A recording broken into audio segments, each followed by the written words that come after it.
Art Burrick. Here at Better at Beach, we collect and distribute tools, courses, events, everything that you can imagine to help you get better at beach volleyball.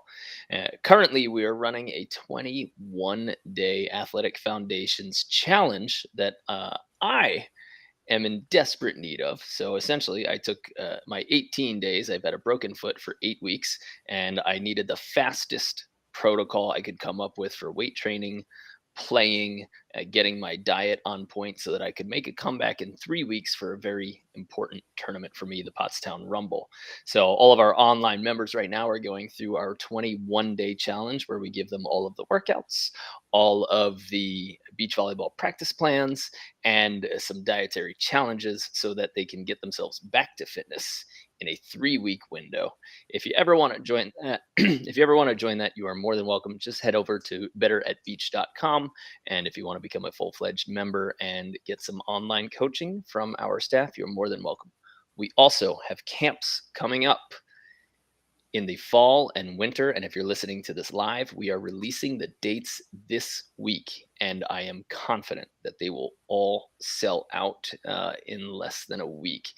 I'm very confident in that. So make sure you're on our email list to keep track.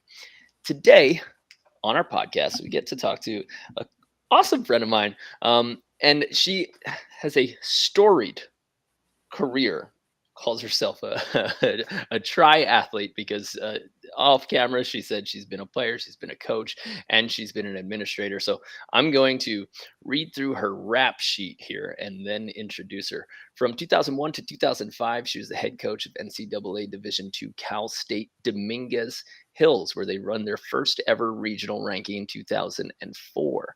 She's been involved with indoor club volleyball as a coach and a consultant for South Bay Volleyball Club, and she was the founder and the head coach of Starlings LA West.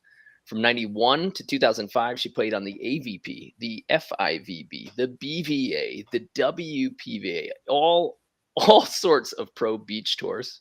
And in 2007, since 2007, she started teaching and developing the curriculum for USA Volleyball's beach coaching accreditation courses, which I took.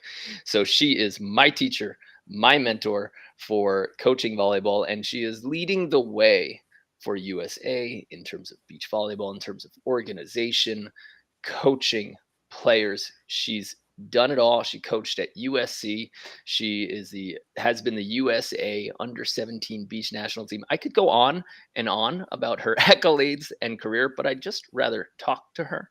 So without further ado, Allie Wood Lamberson, welcome to the show, and thanks for coming on. Thanks, Mark. Thanks for having me. Absolutely.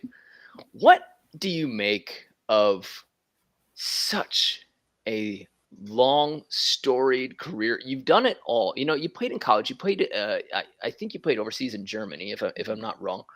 Um, and you've seen every side of the sport.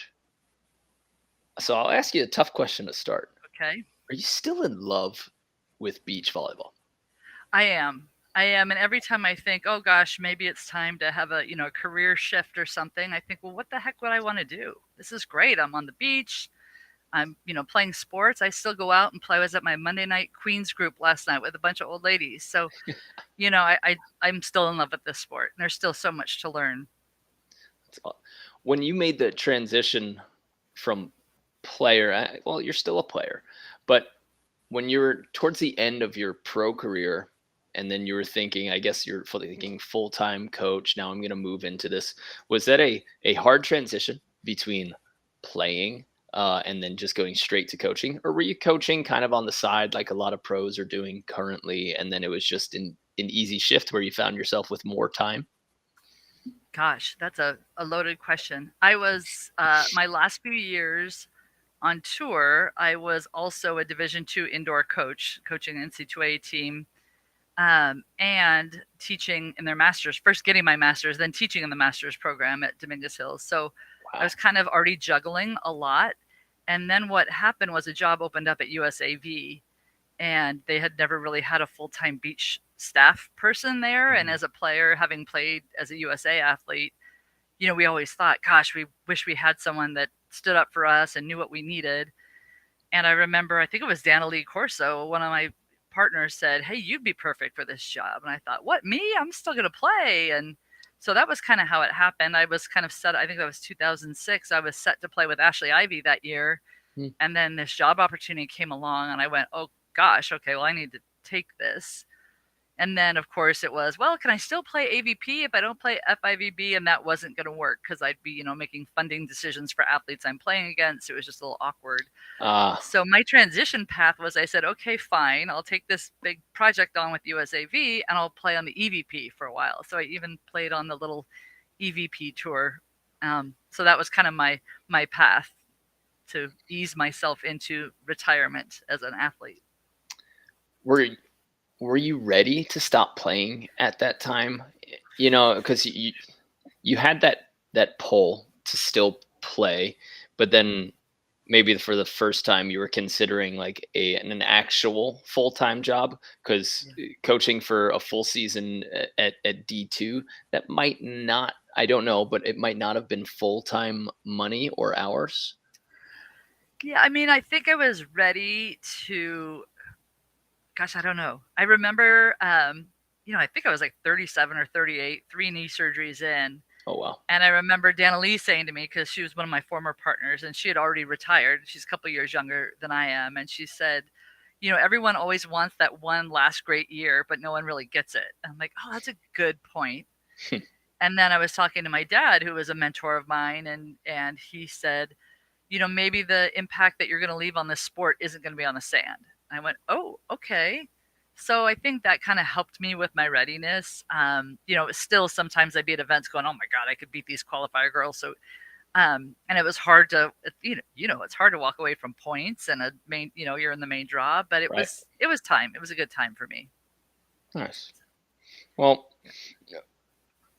when you were playing and you essentially got into the main draw, let's take it back a few more years, was there an absolute turning point that turned you on where you like, yes, I'm a pro, or was there a struggle period that got you from either qualifier status or just straight out of college into, well, now I'm a pro and now I'm internationally prepared?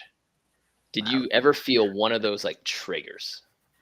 For me, it was, I think I'm one of my own hardest critics. So it wasn't like, oh, I think I'm so great, I'm in the main draw now. It was a lot different back in the day. So qualifying, you had to have a pedigree just to get into the qualifier, and it was one match. And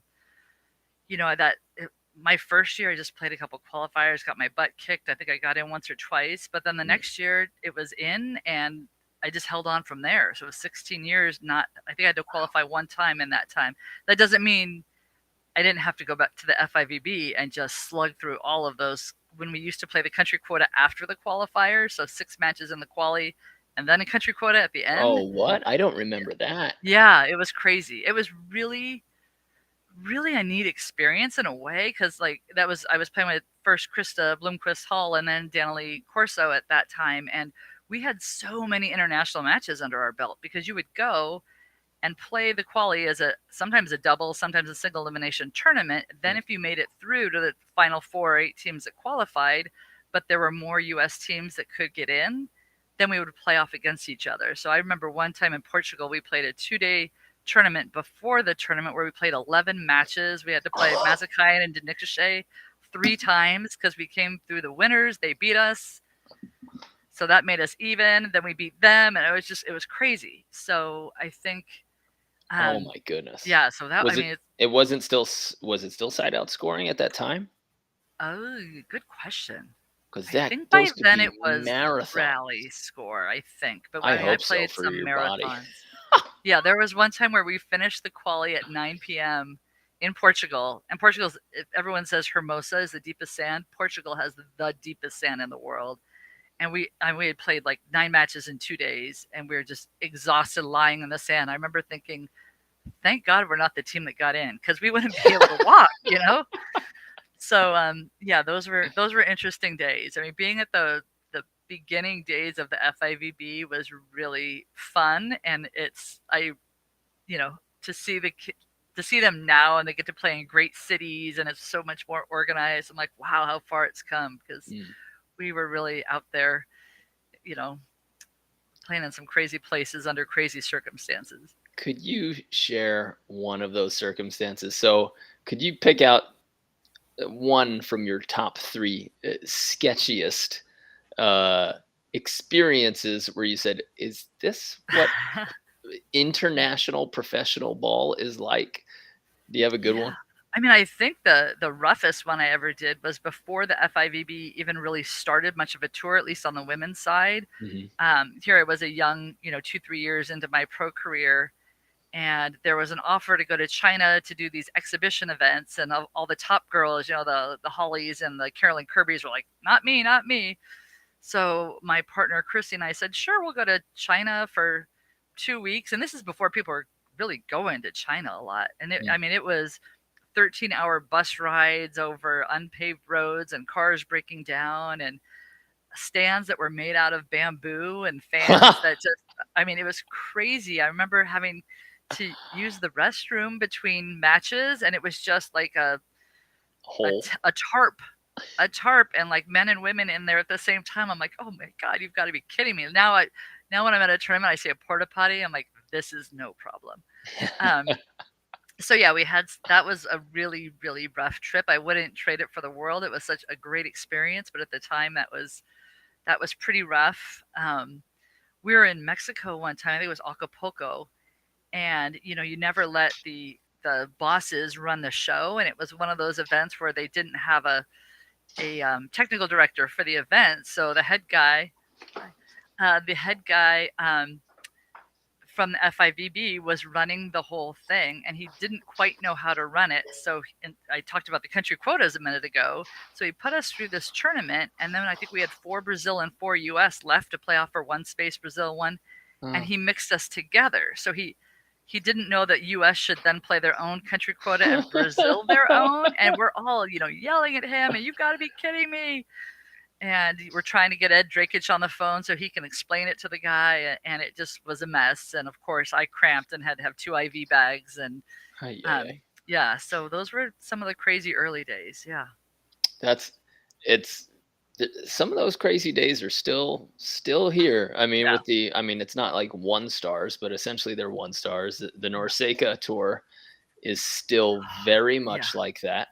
Oh yeah, It's I'm not saying it's nightmarish, but it is good adversity training. absolutely. And luckily, it just kind of happens in really cool places. Yeah, So, as mad as you can get at the disorganization, no buses anywhere, no pickup at the airport, right.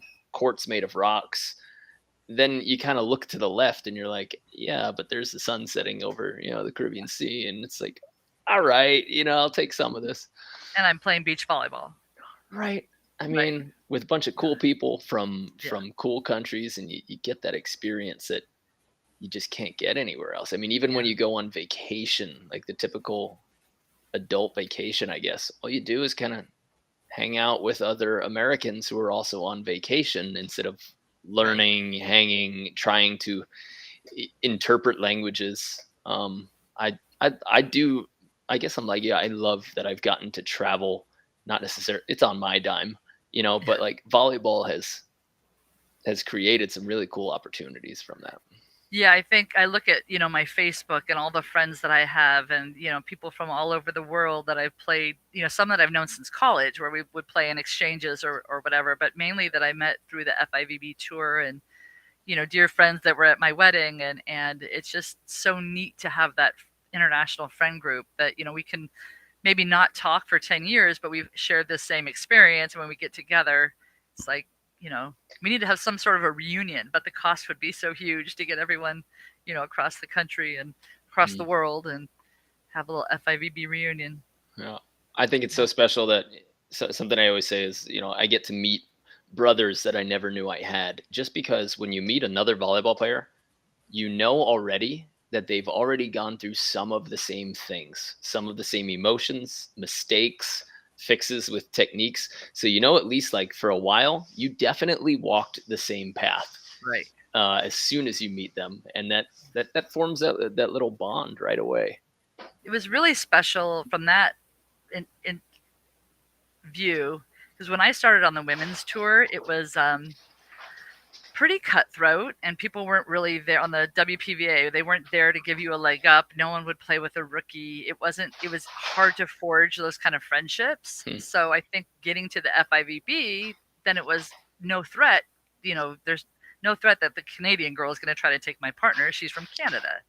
And Huh. so that really allowed us to create some really good friendships that went beyond borders and outside of the whole what was going on our women's tour back at home, which eventually got kinder and gentler and more fun to be on because of, I think, the exposure that everyone had on the FIVB. So would you say that today is less cutthroat Oh than God, when yeah. you started? Oh God, yeah. In Yeah. specifically what way? No one would ever play or train with a rookie ever. Like they didn't want anyone. They wanted like a kind of a closed tour. They wouldn't talk to you. Not all the girls. Some of them were really nice, but there Hmm. were some that were pretty brutal. And yeah, it was a little rough.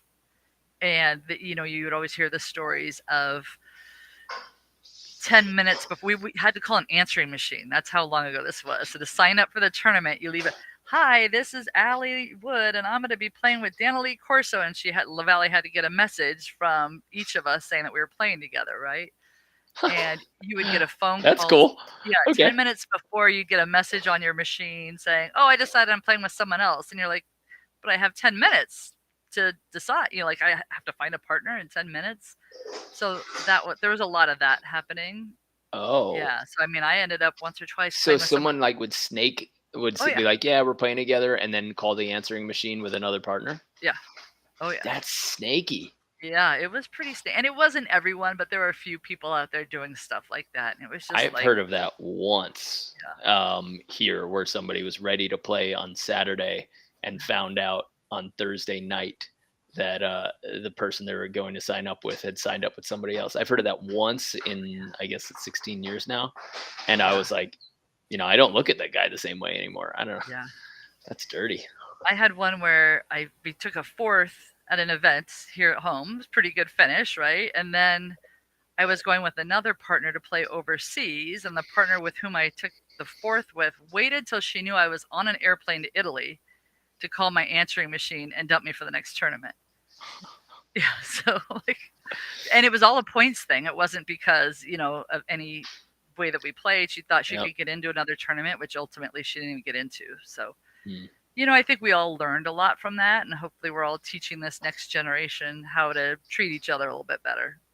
Yeah, the points game is still It's still very brutal. real, and Oh I yeah, don't think humans have gotten any better at breaking up with each other yeah. in the Darn last it. 30 years. Yeah, But yeah, there's some guys that I know that kind of do it the way where you call and you say all this. Some of them kind of snake out with a little text, and some of them you just never hear from, so you assume or you heard from somebody else that oh they jeez. don't want to play with you anymore. Yeah, It's still going on.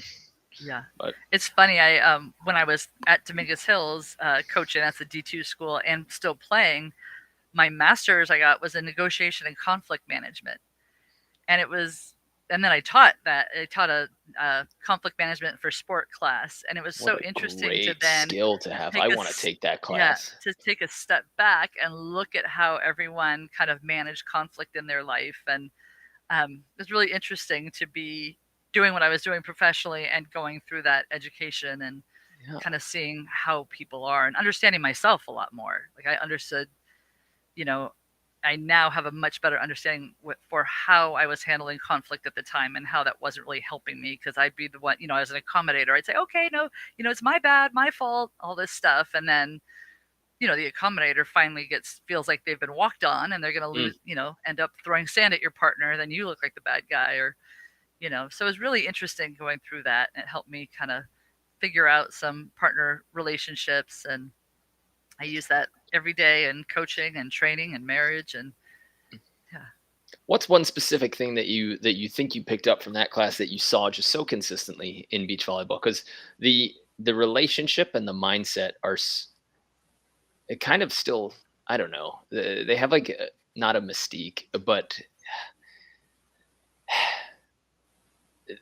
people want to know how to handle their relationships better, or if they're doing it right, or how do I make someone better, or should I Right. even be playing with a certain personality? So was there anything specifically that you took from that class that you saw in beach volleyball, what needed to happen more or what was happening too much? Well, I think it's, understanding how you manage conflict. And there's a great diagram that they have in conflict management. I can't remember the name of it, but it's a quadrant. And it talks about where you place your needs versus where you place the other person's needs. Okay. So if I'm someone that puts my needs ahead of your needs, then I'm sort of that high conflict warrior type personality. And if I'm someone who places other people's needs above mine, I'm more that accommodator. And so as an accommodator, I would kind of, I don't know if I meant to do it, but I would be seeking out these warrior types. And that can kind of clash because, as I Hmm. said before, the accommodator gives and gives and gives, but at some point they want a little acknowledgement.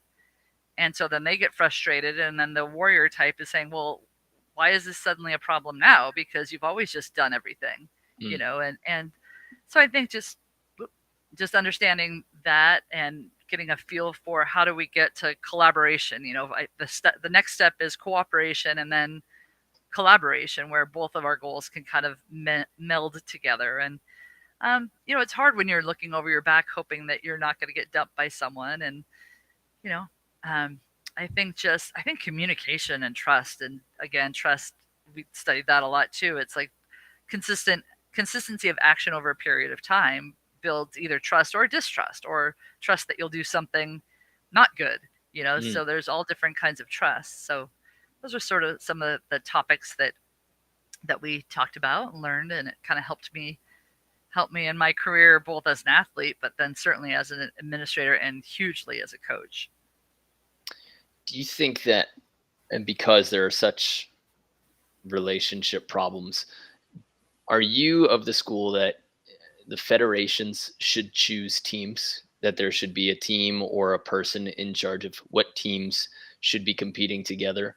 Or do you like the US system where we make every choice for ourselves and USA just goes, okay, go ahead, let's see how you do? Yeah, I think that's interesting because when I started the high performance program and the junior national team years ago, and I think 2009 was the first year that we did that. And I actually hired one of my old partners back to Dana Lee to be the head coach, and I was the director of the program. And we thought, well, we know everything, so we're just going to put these kids together, and they're going to be great. And of course, we put these two girls together that didn't really like each other very much, and turns out their parents really didn't like each other, and uh, they ended up playing pretty well together. But I think we learned through trial and error that it's really, I think, a mix is the best thing, especially as they're younger, because okay. younger kids, girls especially, they want to play with a friend, they want to play with a buddy, and I believe that there has to be a little bit of common ground between them. But as they get older and it becomes more of a profession or a sport, something we're doing, then they start thinking, oh, I want to win. And if this Mm, person's my friend, but I'm not going to win with them, maybe I need to go in a different direction. So I think having that head coach, I think Jose Loyola's in that role now. I think for him, communicating with the athletes and just sitting down and say, and this is what we started doing later in the process, is we, get our top 8 kids and then say, all right, if you were selected to go internationally, tell us your top 3 and who are they oh, and why. And then we take that into account. And is there anyone that you will not play with? And that's actually something that I've done at every college I've been at too, is like, let's hear, because we can write on paper what our best lineup is, but if they really don't want to play with someone and they're not going to work for that person, then it's not the best lineup. So I think talking to Beth Van Fleet at Georgia State, she was really just said what it the right. Yeah. the first coach that was talking about, hey, let's have them draft not only who they want to play with, but let's make each player draft a lineup for the team and see how close they are to where we are. I think that they've, I love that. We used to yeah, do that for indoor setter. yeah, Like, choose your starting lineup. Who do you think? yeah, I did that for club juniors, and our college coach did that for our setters specifically. nice. And he said, like, Yeah. who's your starting lineup? And we had that like old school playground stuff where it actually put me in my place as an Yeah. incoming junior. I thought I was way better than somebody. Uh-huh. And they lined you up and they said, pick your team. And when I got picked close to last, I was like, what? Yeah, what's going on? Like first time ever in my life. You're in a Yeah. D1 program for the first time. Now you're like picked last. And I was like, Yeah. even behind those guys? Yeah. All right, I guess I got some proving to do. But Yeah. that to me, I took that as a very good thing. Like I Yeah. was like, huh, all right, I took that as a motivator. Yeah. So It's a whole growth mindset piece. yeah, I always like yeah. to draft my indoor lineup from the NBA. Like, what if these guys all quit basketball and decided to come play volleyball? My husband and I always sit down and like draft our lineups and put them against each other. Who you got? Come Yeah. on, share it. Well, of course, Steph, because he played. We What haven't would done he it in set or hit years. outside? What's that? Would he set or hit outside? I think he'd probably hit outside.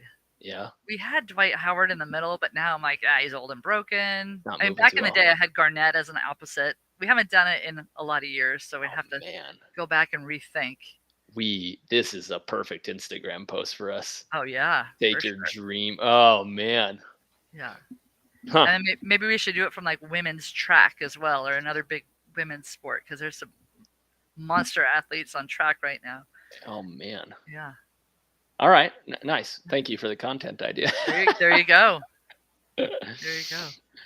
So, as somebody who's coached at all of these levels and is now kind of, still steering the national and international conversation, what do you think coaches are missing across the board? Oh goodness, I think the coaches out there are doing such an amazing job moving the sport forward. One of the reasons I love I've kind of shifted into an assistant role at USA, and it's been so fun because I've assisted Fuller, and I just recently assisted Kristen Batt, and I learned so much working with these guys. I had Derek last summer, and He's great. I know, just learning so much from all these different coaches has been really great. So I think that everyone's doing a great job there. I think the hard piece is that I see someone, Mark Zen, put up a question about it, but that whole conflict management and getting them to work together well, that people part, because that's really hard. As coaches, we know the X's and O's, but we might not know the psychology of how to get people to work well with each other, and how do we motivate them, and um, how do we get the kids to have a growth mindset and be intrinsically motivated? And I think that's the biggest piece that we're still learning and working on. I completely agree. The emotional and leadership qualities and developing culture. Yeah. Literally anyone can teach you how to put your hands together, pass, and how to square Yeah. up to your target and set. It's easy to see, but it's the intangibles that you can't physically see and demonstrate that people struggle struggle Yeah. with in a big way. Are there any quick answers that you have, like the tips that you Ooh. find yourself giving the most? I think, I think the number one thing is, I go back to my coaching philosophy, and it's all about trust and communication, and you got to get that stuff out. Like the team I coached I was at Marymount, California this last year. We had 9 freshmen and 3 COVID freshmen. So and most of them new to the beach. So COVID all freshman. new players. And we just started doing a trust circle. Whenever there was BS, going on with the team, we just sit down and say, forget practice. We're going to sit down and work through some of this stuff and talk. And we just had that whole nothing leaves the circle. We're going to talk about it. And they could say whatever they wanted to a partner or a person. I mean, they had to be somewhat respectful, but just, I think people forget to work through some of that stuff. And when we don't hear it, we don't say it. We start assuming something else on the other person's part. And so that starts going in our head. Well, what does she mean by that? And what is she thinking? And then that's where the conflict just blows up. So I think, ignoring that stuff it's only going to get worse. So just kind of hitting it head on. And no one loves, like, well, I mean, some people do, but how many people wake up and go like, gosh, I really want to talk to Mark today about that really uncomfortable issue that we're both skirting. No one feels that way. Yeah. But to really sit down and hit it on the head, like afterwards, you're like, Oh my goodness. It was to the point this year where I'd say circle up and the girls would say, "You're not going to make us all cry again, are you?" I'm like, "No, no, that's not what it's about." But we had some really breakthrough moments, and then some leaders started to arise, and the trust and the commonalities between the athletes started to develop. And so I think that kind of thing is important. How do you facilitate that specifically? So when you get them into a circle and you're like, hey, there's stuff we need to talk about on the team.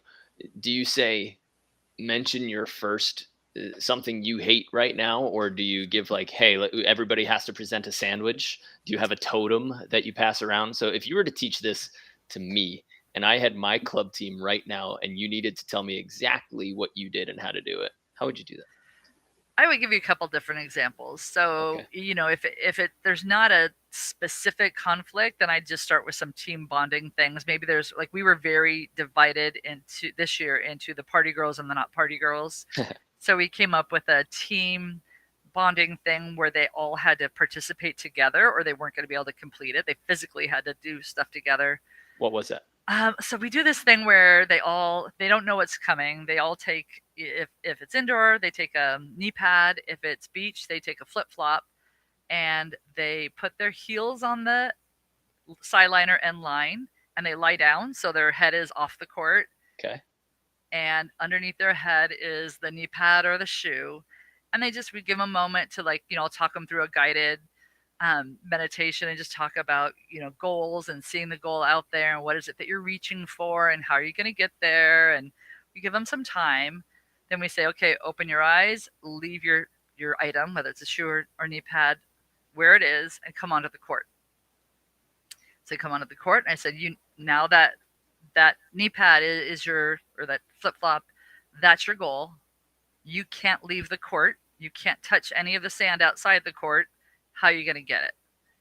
And what they'll quickly realize after trying to reach and do all these things is that they have to use the group as a whole, and they have to kind of come together and talk it through and use the group as a whole to lower the person. And if they each have it behind their head, then it should be something that they can reach with Hmm. help. The short girls is going to be a little bit closer, and the real tall girls will be a little further. And it's a real good trust moment because they'll fall down and they'll fail a couple times, and they'll say, "Hey, you come over here, and I really need you to support me," and grab my legs. And it's just kind of a fun one. I Hmm. think there's a video of us doing it on the MCU Instagram because we did that with that. I do it with every national team group. Now the secret's out, so the kids know it's coming. Cool. Cool. But yeah, that's a good one just to get them working together. Um, we did the stuff where you reach across and hands, and then they have to untangle themselves and stuff like that.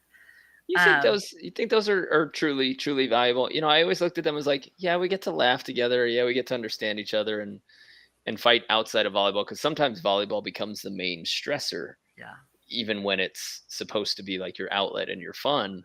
yeah, So I like creating activities. I just wonder how, you see it in movies yeah. and you hear people recommend it, but Uh, do they really form bonds? They really strengthen teams? I think so. I mean, the feedback's always been pretty good. You have to figure out how much practice you're willing to skip for those kind of things. But I think that especially for girls, because there's the whole girls have to bond to battle, where guys battle to bond. Could I you? found it. I've said that exactly a few times on the podcast, but could you explain what you mean by that? Because this is in So the USAV coaching book, right? well, yeah, and Kathy DeBoer wrote a really good book about it. But it's just that the way that the general female psyche is that we have to kind of be friends and bond together before we're going to fight for each other, before we're going to battle and put ourselves on the line, where guys create that bond through the battle. So they'll get out there, and because we have the same uniform on, we're going to battle, and then through that action we're going to bond. So it's just a kind of and I mean, these are generalizations. I Sure. remember the first time I heard that, I was like, I'll battle with whomever. But Yeah.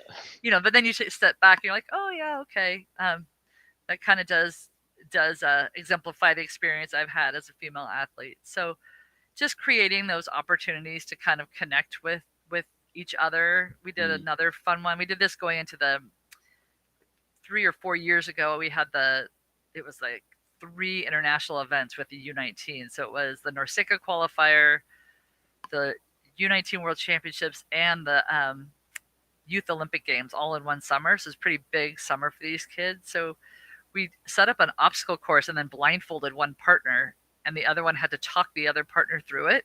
I used to play Tetris like that with my brothers. Oh yeah, it was so good. And I mean, the girls that I had on the team and the guys that year they were so awesome, and they just embraced everything, and there wasn't any conflict. They all got along. But that was really, I mean, but that was a superior group of kids. That was, That's cool. Newberry and Lindsay Sparks and the Norses, and what a fun group. But we had so much fun doing stuff like that. And I think it really kind of just opened up that bonding to battle piece for them. Do you think that pro teams should be embracing some of these? You know how the AVP is. There's partners constantly shifting, constantly leaving, lots of ego and then money on the line. But do you think that those teams would benefit from, hey, we're playing a tournament in 2 weeks. It'll be our first time together. We should go through these team building exercises. Oh, absolutely. Absolutely. If you ever listen to either Nat Cook or Carrie Pothars talk about their road to the Olympics, I love them. None of us thought they were going to win Olympic gold. We thought, okay, bronze, silver, and they would dream in gold. And I think Nat had a gold toaster. And I mean, they just had this mindset that they put together, and they didn't always like each other. I mean, they had split up and then gotten back together. And just to see them go through that, and what they did with their coach, Steve Anderson, and their whole crew was just amazing. And to see them come out the other end with, they manifested what they said they were going to do. And I mean, there's so many things that go into winning a gold medal. It's also how the other guy plays and your draw. But I mean, that's one where they just really put the work in it, and look at what it did for them. And now they both have brilliant public speaking careers and doing some really neat things because of, I think, not just what they did on the court, but the stuff that they did off the court. Yeah, we had Carrie on 2 or 3 times because I met her while I was playing on the Australian tour, and even then, even for a 10-minute meeting for the first time, she like somehow was inspirational, like in that moment. I was like, I just played, and I was like, I'm just gonna go get 1 beer. So come back tomorrow, like get rid of cramps, get some electrolytes in me. She's like, but Mark, why? She's like, what if that 1 beer is the 1 point? She's like, what if you leave that on the table? And I was like, all right, okay, I won't. Like, let's go. I mean, I know it's $300 on the line for a first place in Australia, but she's great. I got to play 2 tournaments with her. Oh, and what a pleasure. fun time. I realized quickly that I was a terrible transition setter because I hadn't had a partner that dug everything. Here she's 6'1", used to blocking, and she's running around behind me digging everything. I'm like, oh my God, I have to turn around and set. But we ended up taking a 4th or a 3rd and Hermosa Open, and just having so much fun playing together. And then we won a little silly tournament up in Toronto a couple weeks later. So that was a pretty cool summer. Hey, when you're talking to the international kids, the U19s, U17s, what's their focus? What do you, when they come to you and they're already performing at a high level for their age group, how much can you give them in that short period of time? And what is the focus when you're their coach for, a 2-week period or a 4-week period? How do you handle that? I think the way I always handled it, both as a director at US and then as a head coach I did the 17s and the 19s, is really just preparing them for what it's going to be like, because they have no idea. And I think now with the internet, they can watch FIVB. They kind of have a familiarity. Some of these kids are already coming to us. I think of a Tim Brewster who probably knows every player on the FIVB and everything about them. So they're coming with that bit of knowledge that maybe 10 years ago the kids didn't have. But you know how this is. No one can tell you what it's like to play with USA on your back in 95-degree heat with a hostile crowd and weird food. Like that, those are the things that you don't expect. Weird food when you're super jet lagged. And so just preparing them. Like I remember when we did the U17s, I mean, we always try to get the kids down to Chula for that training camp. And I think that was such a great thing that we did. And I hope that they can continue to do that, is getting those kids down there for 4 to 8 days and before we would travel, and talking about what's our jet lag preparedness strategy, teaching them how to shift their calendar so their sleep schedule so they're prepared for they're not as jet lagged. We would do a whole SWOT analysis, so strengths, weaknesses, opportunities, and threats, and talk about what are the things that we have in our favor that are going to support us as a team, and what things are where are we weak, Mm. and then where what are the opportunities, where's the other guy weak, and where are the threats, where are they strong. And we'd sit down there as a group, 8 athletes or 4 athletes depending on how many we got to travel that time, and talk through some of those things. So when they happened, it wasn't like, oh my God, what's happening? It's like, oh yeah, Yeah. Allie said the food's going to be really weird, or the Gatorade's going to taste different, and our dietitian said that this was going to happen. And I have earplugs so that when the hotel gets loud at night, and I brought my own pillow, and all the things that they wouldn't really maybe have thought about because they're so nurtured here when they play at home. Do you think there would be any value in I did this to a couple teams, called it adversity training. I would intentionally set traps. I would make things go wrong. I would just tell the team, like, no, the lights won't turn on. And I would make them wait for 10 minutes, sitting there, and be like, okay, we have to play right now. We don't have time to warm up. We have to play right now. So I'd create little environments and then talk about it after practice. How did we react? What are we going to do if that's what happens, for a match? Do you think there's value in just talking about it, or is there value in actually creating some sort of weird stressor for Oh yeah. coaches who are trying to put their kids through it? Oh yeah, state dependent training. It's a key component of motor learning is state dependent training, right? You want to train in the state that you're going to be exposed to. So Mm.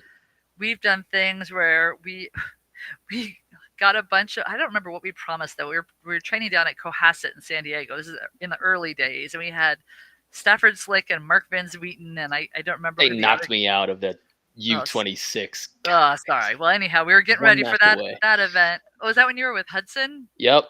Oh, Yep. nice. We lost to them in New York, and that was my Oh, that's funny. hometown. Lost that match, and that would have sent us to Oh be with you dear. guys instead. So anyhow, we were preparing for that event you didn't get to go to, and Not a sore topic at all. yeah, and I think we just asked a bunch of people on the beach, like, "Hey, we're at Cohasset in San Diego because that's before we had courts at Chula. Mm. Like, hey, will you just come and like cheer against these guys and cheer, be really loud?" And so we had like homeless guys yelling at Stafford, which actually worked out really well because when we got to Turkey, they had to play Turkey, and there was some incident between the Turkish team, and there was words under the thing, and the next thing you know, the crowd just turned totally hostile, and to where they threw garbage at the guys at the end of the match. And so I thought, well, okay, we got them somewhat prepared for that. Or we were down at Chula Vista with the U17s, and my assistant at the time was Rico Guimarães. I don't know if you Yeah. know Rico. Yeah. Yeah, I coached with So him Rico with brought his like the collegiate team. his I like was the assistant Brazilian head. drum and his vuvuzuela, and he would just run around the court. He would jog the entire time we were playing matches, and just beat the drum and yell at the guys while I'm up on the ref stand just reffing terribly. Just like anything we can. And there's some fun in it, but Yeah. just to get them prepared for like this is gonna happen to you, and how you're gonna handle it. Yeah. So yeah, I think all of that stuff, to where, I mean, I was just talking to someone the other day when we would, as a player, when we would play in Brazil, I'd always go to Bay Club, Spectrum Club back at the time, and go into the steam room, and I would jog in the steam room, and people would look at me like I was insane, but just to get used to that feeling of like oppressive heat, and of course you can't keep that up very long, you're gonna pass out, but just to kind of prepare for what is it going to be like to be in super oppressive, humid, hot environment, and have to get up and be physical in that environment. So Good for you. Yeah. any little tactics that I think they can employ are going to help them to say, okay, wait, I've been here before. I know what this is like. Yeah. I like that. Yeah, we had batteries and pennies threw at us on some courts in Puerto Rico. It was like, yeah, nice. There's some interesting times. Yeah, and I like a little bit of exposure. Like, hey, it's not going to be perfect, so here's what it's going to be like. And you kind of laugh at the coaches that do that and like talk friendly smack. And Adam Sandler just had a movie that came out where he's an agent / coach, and he's talking trash to his player. But it's like, yeah, it's gonna happen, and that's funny. That Adam Sandler movie I saw 2 days ago, he did exactly what we're talking about. All he did was talk smack to this guy, which is great to hear because I feel like all sports movies are so unlike. Like they've clearly been made by someone who's never been an athlete. It's like, right? They don't get it, but yeah, nice. Well, all right, cool. I'm gonna chug through our little questions here. So I'm gonna ask who you think was the most influential person to your career, both as a player and then as a coach. As a player, when I think of my pro career, I was lucky to to train with like all the greats. From Pat Zartman was my first coach, and Anna Collier and Nina. But I think the coach that I got the most out of that really helped me change my game was Dane Selznick. Mm, And I don't know if you ever train with Dane, but he breaks it down to where you feel like you can't do anything, and then it's all about footwork, and build you back up. And that, as a former dancer, I danced for 9 years as a kid. That footwork piece really spoke to me.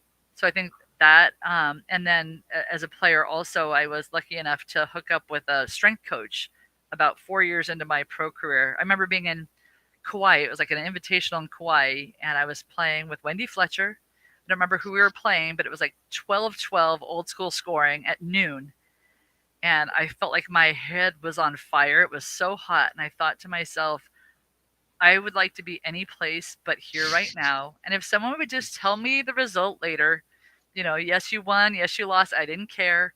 And that I've never not cared about winning or losing, but I was so hot. I was so fatigued. It's the old Vince Lombardi, was it fatigue makes cowards of us all? And that's how mm. I felt. And it was the last tournament of the season. It was October. I remember thinking, I never ever want to feel like that again. So there was this guy, Mark Hoffman. We just call him the Angry Inch. He was a strength coach that was working with a couple of the athletes, and I just called him up and I said, I want to be your client. And I was with Mark for 11 years, and he Whoa. completely changed my, the way I thought, the way I ate, the way I trained, everything about my game. And just, What did he not do the easy. differently that I mean, as a pro, you're already in there. You're already keeping things tight. What did he do and add that was so game changing for you? I think it was, first of all, just getting me the periodization. People weren't really There weren't a lot of trainers out there that understood beach volleyball yet. So having my plan be periodized and then having it all work together. So my sprint training and my lifting worked together, and it was a lot of experimentation. I remember the first couple of years, I'm an athlete that puts on muscle pretty easily. Mm. So the first few years, I was like, remember coming home one day and my boyfriend at the time was like, "Hey, I love how hard you're working. This is great, but how big are you going to get, Allie?" I'm like, "Why do you ask?" Um, but just kind of figure, and I did. I mean, that's a funny way to describe it, but I did realize I was lifting too heavy at that time, and like I could jump really high, but we're like, hey, I'm a little slow-footed on defense, so just finding that, how do we fine tune it? So I think just I knew having, somebody like that who could keep lifting. Her strength just kept going up, and her coach was like, "You can go more. You can go more." And she goes, "You don't understand. I could lift this easily." She yeah, goes, "I could lift 2 times this, but I'm getting slower because of how big I am, and right, I'm a setter. yeah, Even though I could be stronger, what more benefit do I have when like all I need is speed and precision?" right, And so her strength coach was kind of off the mark, and she was terribly uncomfortable with all of it when she was like, "This doesn't make any sense." yeah, So it's interesting that you said that, like, yeah, even though you're yeah, getting bigger and stronger, it might not be helping your game at some right. point. Right. So I think, he was able to kind of pivot from that. The next year we kind of dialed it back a little bit, worked on, and he rehabbed me through 2 knee surgeries, and, did a lot of, when all the partner crap was going on, just was a person that I could talk to about it, Hmm. and someone to hold me accountable, because I can, be a little lazy, a little OCD sometimes. And so that part was really great. And yeah, so I think Mark, shout out to him. He's, since passed away, but he was just a great influence to a lot of. I mean, he was training both Wong brothers at the time, and it seemed like everyone trained with him at some point. But he was just a really pain in the ass, but just a really influential person there. And then I think my career. Could I just ask one question before Oh, you go on? Because I know what went through every one of our listeners' minds right now is she said strength and sprint training.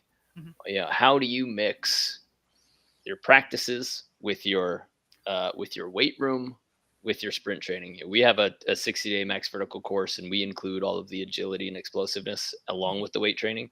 And then we do a lot of coaching as far as what days you want to practice and what days you don't.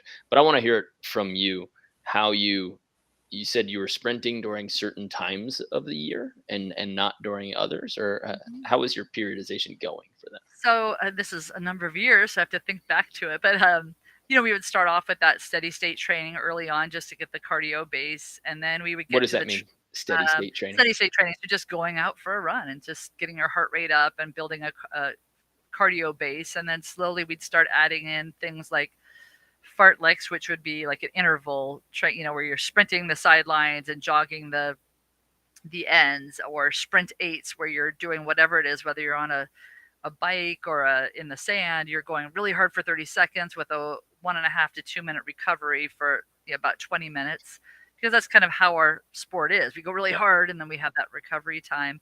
And then Were we would those amp. on your practice days or were they on your non-practice days?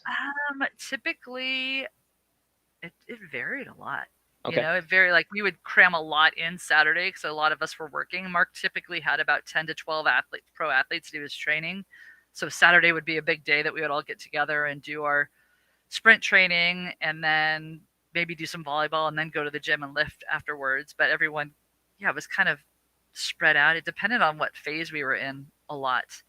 Okay. And then we do a lot on the sand hill, like getting closer to the season. We'd start at the track or on the grass, and then as we got closer to season, then we get more doing our ladder drills in the sand, doing our sprints in the sand, and then we get to that sand hill, my favorite.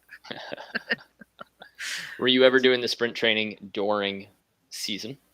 Oh, good question. I don't think we really were that much. Okay. I mean, we would always do some agility and stuff, but I don't think we were doing like full on sprint. Like, we weren't on the track at all during Mm, during season. mm, We might have been doing just like some really short sprint work in the sand. sure. Enough to not fatigue yourself, not gas yourself, but to stay fast Right. and then build Right. up that base probably more towards the off season or Yep. preseason. Yep. Cool. Yeah. Very nice. Well, what advice do you have for current players? Oh wait, no, we have to go back to what your most influential as far as a coach was. Oh, that's right. Um, I would say not someone that coached me or that I was coached by, but when I think of my professional career, as I was coaching Division II, but then I went to working at USA Volleyball, and the person who influenced me a lot and taught me a lot was Doug Beal, and I know he's always been controversial because some of the guys who played for him were like, it's so hard or whatever. But as a CEO of USA Mm, Volleyball, he was the most fair and balanced person. He was willing to call BS when he needed to, and just gave me the support to grow the program. And I still talk to him on a regular basis. He's a great guy. So I think, yeah. And then some of the people that I got to work with throughout the beach coach accreditation program have been amazing, which is now called um, just beach education through USA Volleyball. They're actually rebooting it, but just getting to talk to the Bill Nevilles of the world, or the Hugh mhm, McCutcheons, and Sue Gonzaski, and a lot of people that come from that indoor world. And then I find a lot of inspiration from the people that we've kind of collaboratively have grown this sport together. And I just love sitting down with Wayne Hawley and talking, beach volleyball, or John Aharoni and Tyra Turner, and just some of the people that I've gotten to work with there. So I think there's been a lot of people kind of cohesively influencing each other. It's been really cool. And as you mentioned Wayne, and you guys he formed a company about a year and a I half did. ago, right? Called Beach Yeah. Prospects, and then Yeah, I got he my shirt off. Here it recruited is. you. Yeah. Yeah. So Wayne was at Tulane and then Georgia State, and then decided that he didn't want he wanted to do something different. So he started Beach Prospects, which is a beach recruiting consultancy. We don't really call ourselves a service because we don't do what a traditional uh, college basketball service would do. What we do is we contract with different kids who are getting recruited or want to go through the recruiting process, and we help them navigate that process everywhere from kind of doing an analysis of their athletics, their academics, and some of the social things like what part of the country do they want to be, what division they want to play, that sort of thing. And then creating a target list for them of here are the schools that we think you're a good fit. Because, every kid wakes up and goes, I want to play for USC or Florida State. And that's not really, or UCLA, sorry, Stein. That's not really the reality for every beach volleyball player. So just helping the kids explore what's out there and then helping them learn how to talk to a college coach, what the recruiting rules are, just kind of supporting them through the process. So we're not a company that's going to send a bunch of blank emails on your behalf. We're going to say, hey, Susie, here's who I think here's who's going to be at this tournament. Here's how you could talk to them. Here's when you can talk to them, and just kind of guiding them that way. So yeah, Wayne asked me to join last year. I started in on that, and then was doing a lot of stuff at Marymount. So now I'm kind of back and focusing on the beach prospects piece with Wayne, and he's just doing a great job. I think he helped 38 players, I think, in the last 18 months get Wow. collegiate roster spots at Division One and Division Two places. So That's impressive. yeah, we've got Shane Spellman's working with us too. He does all our Oh, video yeah? editing, and yeah, it's our little triumvirate there. That's great. You guys got a Yeah, squad. yeah, we do. It's fun. Nice. Is there a big mistake that most people make that you like immediately like do you guys have like a top 10 list that you can just give to everybody assuming that they'll need to know this? We talk about like what are our big threes, the three things you must know. And for Mm, me, as a college coach that, has gotten all the video and gone through the recruiting process at the Division One, Division Two, and NAIA level, the biggest mistake is letting your parents or your club coach drive the process.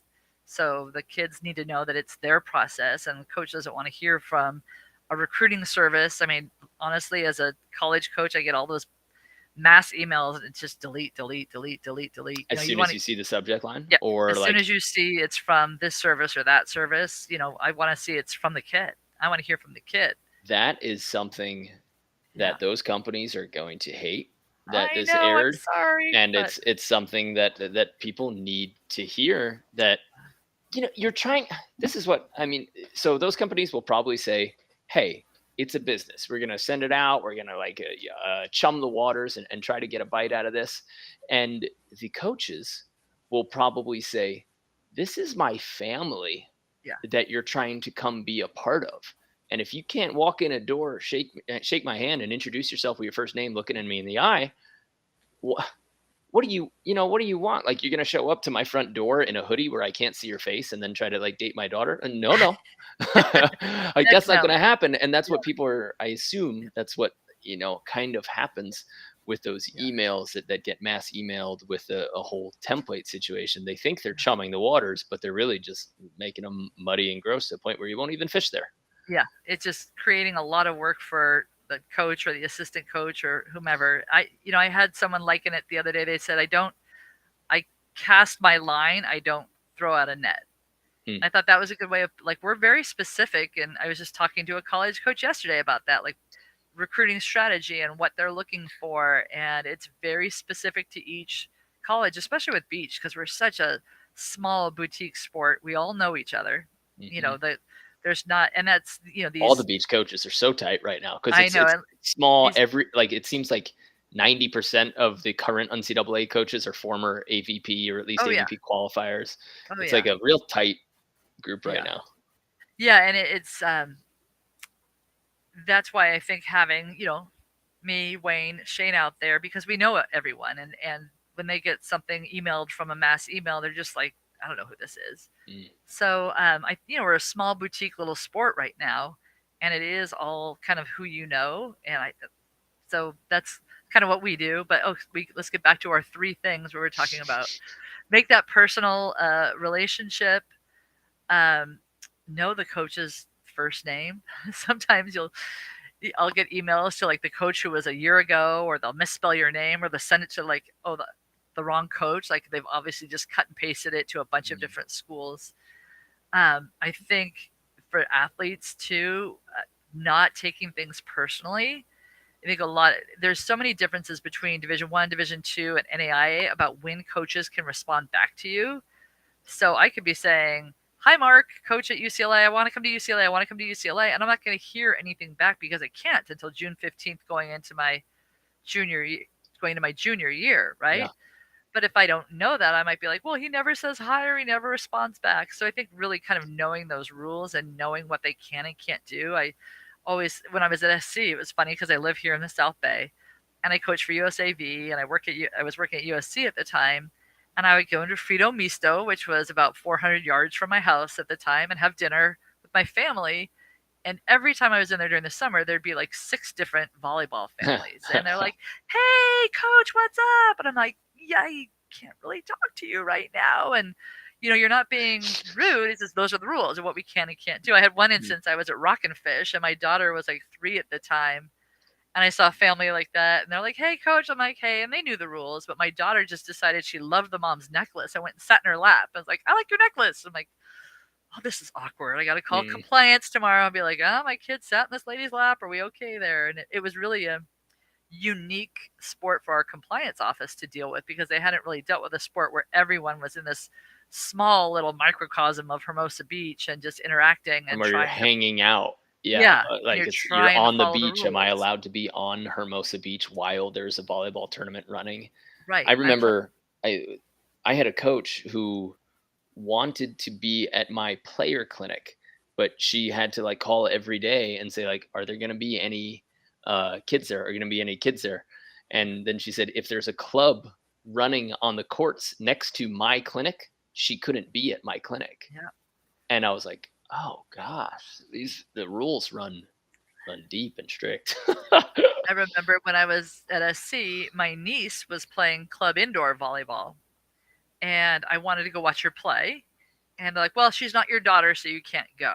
I'm like, but she's my niece. She lives with me. She's lived with me for years. Like, I'm her guardian. Can I go see her play? So finally they said, okay, you can go see her play, but you can't look at any other team. So I'm like, okay, you've been to like Momentous in those gyms. I'm like, I've got to walk through a 32 court gym like this. And then it was not only could I only watch her team play, but then I couldn't talk to Mick Haley, the indoor coach, for a week afterwards. So like I'm just supposed to walk by him in the hall. And granted, my niece's team was in like third or fourth division. There was no one on that team that was going to USC, but still, those were the rules that I had set forth if I wanted to go watch my niece play. So that's what we have to do. Mhm. Mhm. Do you think the NCAA is the rules turn coaches off? Do you think that there could be better coaches, better minds in the NCAA if there weren't so many ways you could do it wrong and lose your career? I think that there are things that turn coaches off of coaching collegiately. I'm not sure that that's it because I think that most of the good schools have great compliance departments. And Okay. as long as a coach has a great relationship with their compliance department, they're going to be okay Okay. because that compliance is going to help them with the rules. And they might not like the rules, but they're going to stay out of trouble more so than a basketball or a football coach is going to. But I think that what a lot of people don't understand, we talked about, former AVP pros being coaches. I remember when NC2A when it first became on the emerging sport list for NC2A, which is how beach volleyball got its start for women in college. And I was at USA at the time and assisting with the AVCA and trying to get that done. And it was quite a fight. People don't realize that. It wasn't like, hey, this is great. There was a lot of naysayers and people that didn't want it. And Mm. a move to override the vote and all this stuff. So once it finally came in, of course, all these AVP players were like, I'm going to be a coach. And I remember saying, well, hold on. What do you know about amateurism, compliance, budgeting, all these different things? Because coaching, again, I was talking to a coach yesterday who said, I just want to get back to the sand and coach. And I'm working on, venue development and I'm working on all these other pieces because your job is maybe 20% coaching your athletes and then Mm. the rest are all these other things. So I think that's the part that kind of drives people out of the sport because you get away from what you love, which is being on the sand and Yeah. coaching the game, and you're in meetings and you're doing carol logs or having to log every hour that every kid spent doing anything. And there's a lot that goes into the whole college world. Yikes. Yeah. Yeah, we've got for Better at Beach, we've got a few coaches who are former NCAA and could easily, are getting invites to be NCAA, and choosing not to. I think a little bit more for us anyway. It's because of the freedom of Yeah. schedule, where they Yeah. don't have to travel as much. But it's not super glamorous to be in NCAA coach. There's a lot of long nights. There's a lot of being away from the family. It's rewarding as hell to take kids from that transition, turn them out as good quality people a few years later. I've been lucky to be under the influence of coaches who believed in people more so than they believed in volleyball.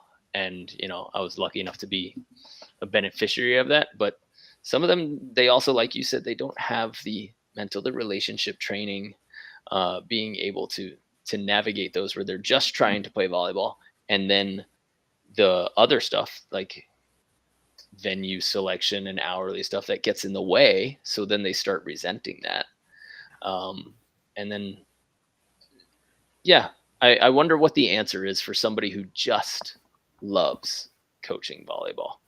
Is it assistant NCAA coach? Is it assistant No, coach the for assistant's gonna have to. a club director? The assistant has to do all that administrative work that the head doesn't want to do. At some So places. Some yeah, so places, the head yeah, takes that's true. all of that, and then the assistant is the court That's coach. true. Yeah, I mean, I think coaching, if you're okay with the travel, coaching on the international tour, then you can really impact one or two teams that you're working with. It's all money.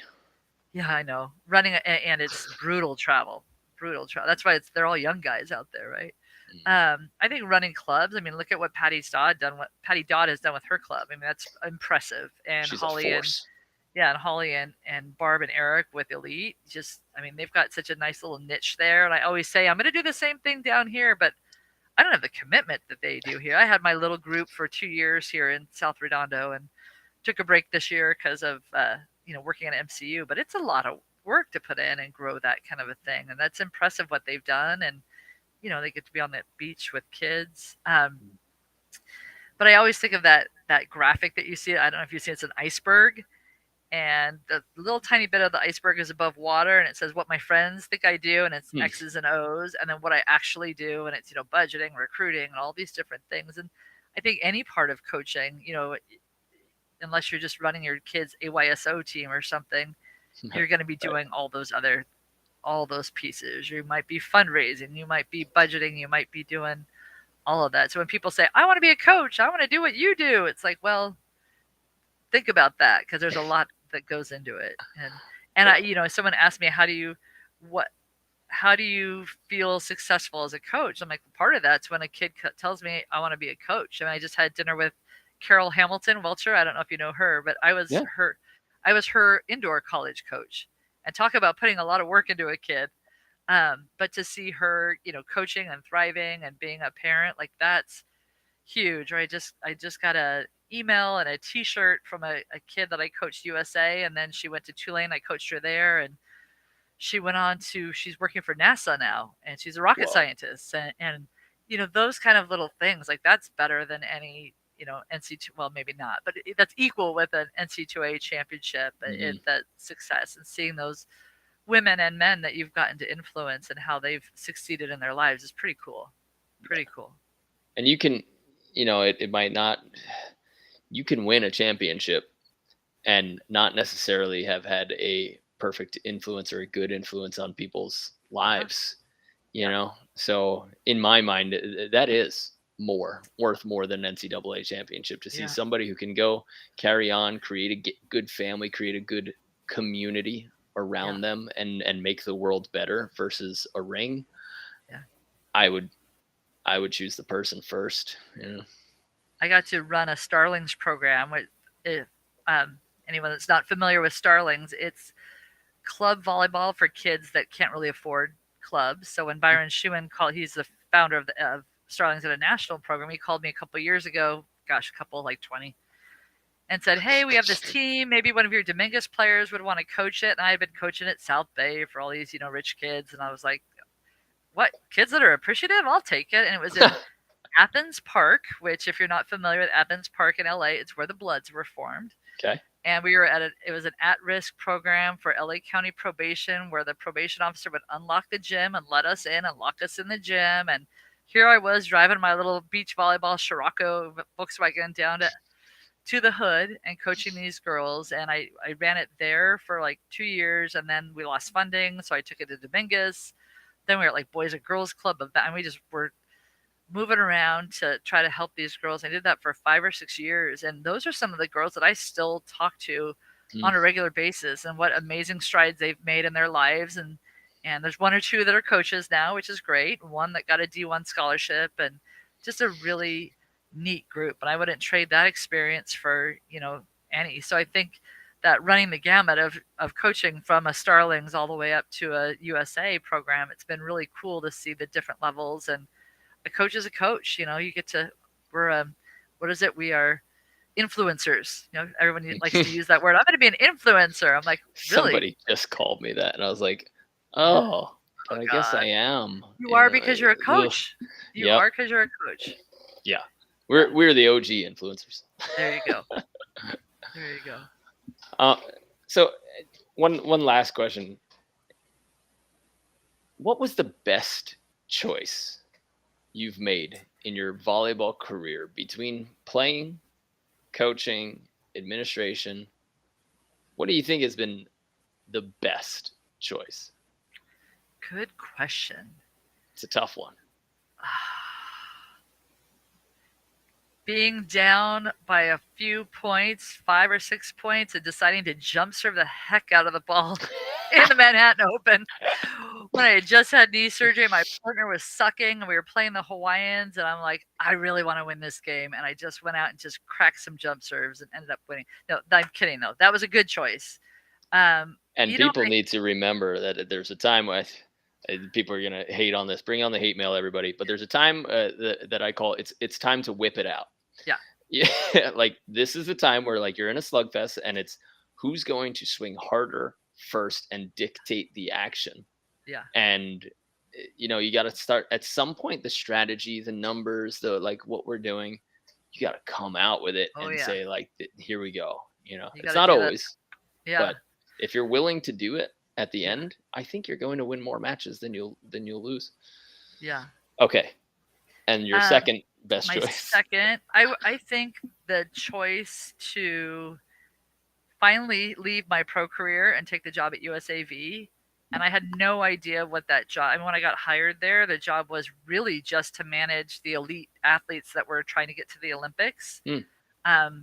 But then I kept saying, oh, there's a need for someone to do junior international. There's a need to have someone help with this and coaching, and how it just blossomed into so many cool projects that I still, I've seen other people get to run with after I left there. And I think that was a good choice. And it was hard. Every single day of it was so hard, and blood, sweat, and tears, and 80-hour weeks at some point. But I think that was a really good choice, because I can look back now and see, how that's grown, and how we now, part of that was work went into getting NC2A volleyball to be a thing, and coaching education, and all these different things, and a funding program for the athletes. And and again, getting to work with those mentors that I talked about, whether it was Doug Beal or Bill Neville or Cecile Renaud, and just getting to be in a part of that world was really cool. Nice. Yeah. That's great. Do you have any advice for anybody going forward? Gosh, don't hold back. Just go for it. Just like at that, when you're down 10-14 or whatever, just go for it. I say that, though, and then there's always like the crazy person that's like, I'm going to be a pro. And you're like, oh, gosh, no, you're not. So let's go back. Let's dial that back. Communicate with people. I think that's really important. Get some people that are honest with you. I talked about my strength coach. He never fed me any crap. It was like just the straight, who's going to give it to you straight? Same thing with my boss at USA, Doug Beal. Find that group of people that are going to give you, that have your back, and they're going to talk to you straight. Like, here's how it is. Hey, maybe it's time for you to, hang up your bikini. As my mom would always say, that's her thing. Maybe she should hang up her bikini. Um, but the people that are gonna give you the straight up answers, Mm. and just kind of have that little group of people that that you can go to when you need them. I think that's important. Cool. I love it. Thanks. Allie, thank you so much for your time. Yeah, Good catching anytime. up with you. Yeah, it was good to catch up with you too. I'll have to come down to Hermosa. I've been so huddled up here or down here in Redondo. You're I'll get up more and than say hi. welcome to walk the block to I will Hermosa. definitely come down. I know. It's so lazy. Once I got ingrained at Knob, I just kind of stayed there. It's pretty I've been cool. But going there every Friday. really, We got the Ace crew every Friday. Sorry, oh, I've been you there guys like go 3 times later. the last 3 Yeah, months. we're there Fridays in the morning usually with like a mom group playing. Okay, yeah, But we do a little Ace crew there every Friday, and I've been weaseling my way into the cool kid fun. group. So Yeah. yeah, Awesome. but Awesome. so we'll see you there. As long as Yeah. you're not trying to take our courts, and then I'll have to play you for a while. Well, I was born here. I'm not taking anyone's court. True, true. Yeah. Yeah, maybe I'll kick my butt back to New York and There you go. establish my own. Yeah, nice. Cool. All All right. right, Allie. Hey, thank you so much for your time. Yeah, thanks for Appreciate having it. me. Absolutely. And guys, if you ever want to reach out to Allie, or if you want to check out Beach Prospects, all of her links are below. They are linked in the show notes. You can go and follow along with her career as she continues to have a massive influence over the current and future of beach volleyball, everything. So go ahead and follow her. She's an important person you need to stay up to date with. And Oh, if you thanks. ever want to go for a beach accreditation with USA Volleyball, you get the pleasure of working with her and learning from her gigantic brain. Oh boy. Thought my head's not going to fit through the door now. Great to catch up with you, Mark. All right. You have a good day. You too. Bye.